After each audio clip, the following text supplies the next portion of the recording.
Ramagundam railway station సమీపంలో గంజాయి రవాణా చేస్తున్న 4 ముఠా సభ్యులను అరెస్టు చేశారు పోలీసులు. వారి నుండి 10,10,000 రూపాయల విలువ చేసే గంజాయిని స్వాధీనం చేసుకున్నట్లు పెద్దపల్లి డీసీపీ రామరెడ్డి తెలిపారు. రామగుండం పోలీస్ స్టేషన్ లో శుక్రవారం ఏర్పాటు చేసిన ప్రెస్ మీట్ లో డీసీపీ మాట్లాడుతూ పోలీసుల చేతికి చిక్కిన 4 నిందితులు ఒరిస్సాలోని గుర్తు తెలియని వ్యక్తి నుంచి పెద్ద ఎత్తున గంజాయి తీసుకుని వచ్చి రామగుండంలో విక్రయించే ప్రయత్నం చేశారని తెలిపారు. ఉత్తరప్రదేశ్ కు చెందిన బిపిన్ కుమార్, వికాస్ కుమార్, దీపక్ తో పాటు ఓ మైనర్ బాలుడు గంజాయిని సంచులలో తీసుకువచ్చి విక్రయించే ప్రయత్నం చేశారని చెప్పారు. అనుమానాస్పదంగా కనిపించిన వీరిని పోలీసులు తనిఖీ చేయడంతో అసలు విషయం బయటపడిందని అన్నారు. నిందితుల నుంచి పెద్ద ఎత్తున గంజాయి, 3 సెల్ ఫోన్లను స్వాధీనం చేసుకుని కటకటాలకు పంపించినట్లు డీసీపీ తెలిపారు. గంజాయి రవాణాపై ప్రత్యేక పోలీస్ టీంను ఏర్పాటు చేసినట్లు చెప్పారు. ఎక్కడ ఎలాంటి సమాచారం ఉన్నా పోలీసులకు తెలియజేయాలని డీసీపీ ప్రజలకు సూచించారు. ఉక్కుపాదంతోనే ఉంది, ఎవరిని వదిలిపెట్టే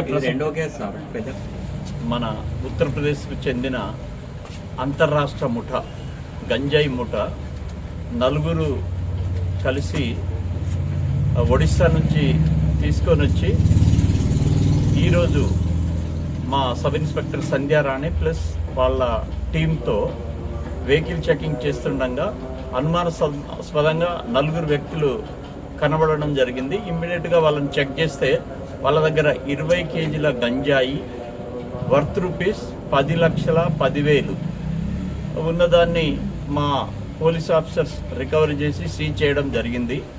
వాళ్ళను మా నేర ఏ విధంగా అయితే ఇన్వెస్టిగేషన్ గైడ్ లైన్స్ ఉంటుందో ఆ విధంగా మొత్తం ప్రాసెస్ కంప్లీట్ చేసి ఈరోజు పోలీస్ స్టేషన్ తీసుకురావడం జరిగింది. రేపు వీళ్ళను కోర్టుకు సబ్మిట్ చేస్తాం. ఈ గంజాయి పైన మా గోదావరి ఖని ఏసీపీ గారు ఒక టీంను ఏర్పాటు చేసి ఉక్కుపాదం ఇచ్చేస్తున్నాం. మేము మా పెద్దపల్లి జిల్లాలో గంజాయిని ఎక్కడ కూడా గంజాయి అనే పదార్థమే లేకుండా మేము ఉక్కుపాదం మోపి గంజాయి అమ్మేవాళ్ళు కానీ గంజాయి తీసుకునే వాళ్ళ పైన కఠిన చర్యలు తీసుకుంటాం.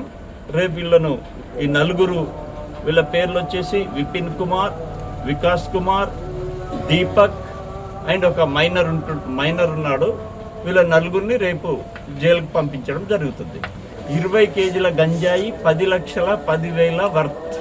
ఇక్కడ 3 సెల్ ఫోన్లను సీజ్ చేయడం జరిగింది.